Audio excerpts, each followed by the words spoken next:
Bible truth, line by line, in context, 5-minute lessons. Let's go. Welcome to Bible Bites. All right, guys, the 5-minute lesson starts now. All right, guys, what's going on? I'm out in my yard, so I'm recording one real quick. This is Romans 3:13 that we left off with, and we saw that death is spoken into the world by men when they don't have the real truth of God leading their hearts, minds, and ultimately their voices, the message that comes from them, okay? So we're going to continue with Romans 3:13. Now, we see that Paul says their tongues use deceit. All right, so again, we're seeing this lying pop up, lying versus the truth. And you know we exchanged the truth for a lie, right? But it also tracks with a lot of different verses, including Romans 3:4, which we just learned, says every man is a liar. Only God is true, right? Interesting. Keep that in the back of your head. Now, the poison of asps is under their lips. We're back in the verse, okay? Asps are venomous serpents, highly venomous serpents, okay? Now, notice the analogy of this venom. Venom must be injected into a victim, right? Venom comes from inside someone and then is injected into someone else. And then venom corrupts the insides of the new host until it kills them. Keep that in the back of your head. Now, Romans 3:14. Paul says their mouths are full of cursing and bitterness. Again, the mouth is singled out as the instrument for spreading death, indicating what we say out loud actually does matter because it really does spread death into the world. We saw what life was compared to death, right? So now you're seeing that there really is no in between. It's black and white. You either spread life, right? Or you infect with death.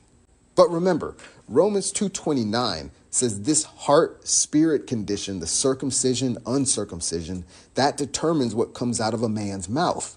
Because that condition depends on how they seek or keep God's truth, not a form of the truth like the law, right? So these men are full of cursing and bitterness. Cursing, not what you think it is. It's not a curse word. It's to wish ill will or harm on another. And bitterness, feelings of anger, resentment, disappointment resulting from being treated unfairly. Remember, we're talking about accusing and excusing one another's behavior while being blinded to our own. So you've got this cursing that happens, wishing ill on another person because you've got internal feelings of bitterness, anger, resentment, disappointment towards that person for feeling treated unfairly when the only one that is treated unfairly is the only one who is sinned against, which is God. Do you see how the scriptures in context keep you in the truth? Come on, let's go. All right, notice Romans 1:15 and 16. Paul can't wait to preach the gospel, the power of God unto salvation. Okay, so gospel equals life.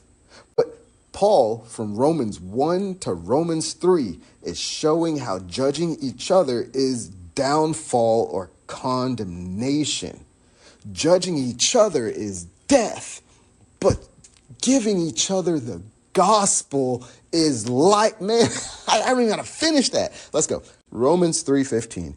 Paul continues by saying, we are eager to shed blood, cause death to each other. See, we know the judgment for wrongdoing is death because of our heart condition. And we know what we speak to others, the message is death. And we also know that we sin and take pleasure in others' sin. So we are quick to do wrong and spread wrong, sin, death to the world. Like an asp, a serpent, ready to release their venom into another victim. Are you starting to see how these general ideas about Satan and the serpent and all this general knowledge that we have actually has a whole lot of technicalities to back it up? And once you get that in your system, nobody can take it away. Man, come on, let's go. Now, Romans 3:16. Men follow the ways of destruction and misery.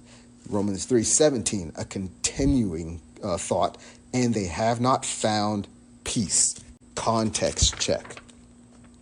The ways of men bring destruction and misery. Remember, Romans 1:32 and Romans 2:8 show that we bring destruction and misery on ourselves. that self-fulfilling judgment loop where we judge another and condemn ourselves, but everybody's pointing the finger at someone else. Therefore, everyone ends up guilty because they agree with the law. Now, Romans 1:32 and Romans 2:1 and Romans 3:13 shows that we spread the venom of death to others. But notice, Romans 2:10 says, glory, honor, and peace to all who worketh good. And we already established that peace equals immortality. And that immortality is God's. So peace is peace with God. So Romans 3:17 indicates that the way of peace is God and not the rules. I'm going to stop there. Guys, I'm just going to say it and I'm going to leave it alone. We are being lied to in every facet of life, from government on down, but more importantly, within our churches, we are not getting the truth. We're not getting what we need to walk in this world. And so if you're struggling, understand, yes, you have accountability, but the accountability is because you're being deceived, and now you got to do the work to get out of it. So if you're here, this is just a starting point. Don't stop. Don't stay with me. Just keep growing.